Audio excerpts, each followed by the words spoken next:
ময়মনসিংহে বাংলাদেশ কৃষি বিশ্ববিদ্যালয় খুলে দেওয়ার বিষয়ে সিদ্ধান্ত নিতে সিন্ডিকেট সভা অনুষ্ঠানের কথা রয়েছে। বিস্তারিত জানাতে ক্যাম্পাসে আছেন সহকর্মী ওবায়দুল হক। সরাসরি যাচ্ছি তার কাছে।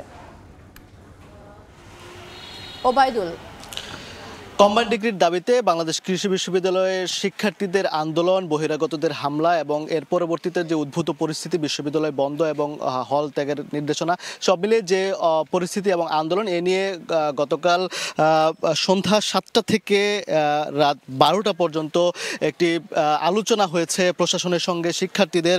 সেই আলোচনা শেষে যে বিষয়টি আমাদেরকে জানানো হয়েছে যে আজকে সিন্ডিকেট সভা ডেকে হল ছাড়ার নির্দেশনা প্রত্যাহার করা হবে। সেই সাথে 7 দিনের মধ্যে বিশ্ববিদ্যালয় খুলে দেওয়া হবে। একক কম্বাইন্ড ডিগ্রির বিষয়ে আবারও আলোচনা হবে। হামলার বিষয়ে গঠিত তদন্ত কমিটি প্রতিবেদন অনুযায়ী ব্যবস্থা নেওয়া হবে।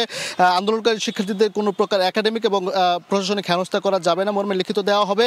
সেই সাথে আজকে এই যে আলোচনা, সেই আলোচনা শিক্ষার্থীরা বলছে ফলপ্রসূ হয়েছে এবং আজকে সিন্ডিকেট সভা পর এই সিদ্ধান্তগুলো আসলে জানানো হবে এমনটি জানানো হয়েছে। তবে শিক্ষার্থীরা সাময়িকভাবে কর্মসূচি তাদের স্থগিত করা হয়েছে, যে কারণে আজকে যে প্রশাসনিক কার্যক্রম, সেই কার্যক্রম আজকে 2 দিন বন্ধ থাকার পর শুরু হয়েছে। তবে গতকাল শিক্ষার্থীরা যে কোষাধ্যক্ষের কার্যালয়ে তালা মেরে দিয়েছিল এই আন্দোলনের অংশ হিসাবে, সেই তালা কিন্তু এখনো পর্যন্ত সেই তালা খোলা হয় নাই, যার ফলে আজকে সকাল থেকে এই যে বিশ্ববিদ্যালয়ের যত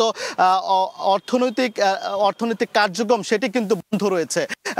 আমরা যেটি দেখেছি সকাল থেকে যারা আসলে পেনশন বিল ফর্ম জমা দেওয়ার জন্য যারা এসেছেন তারা কিন্তু চরম দুর্ভোগ পোহাচ্ছেন এবং আমরা শিক্ষার্থীদের সঙ্গে কথা বলেছি, তারা বলছেন যে তারা তাদের আন্দোলন, এই বিষয়টি সুরাহা না হওয়া পর্যন্ত আসলে তারা আন্দোলন স্থগিত করেছেন। তবে এই যে তালা দিয়েছেন সেটি তারা খুলবেন না, তবে বিশ্ববিদ্যালয় কর্তৃপক্ষ যদি খুলে সেটি তারা জানবেন না, এমনটি তারা জানিয়েছেন।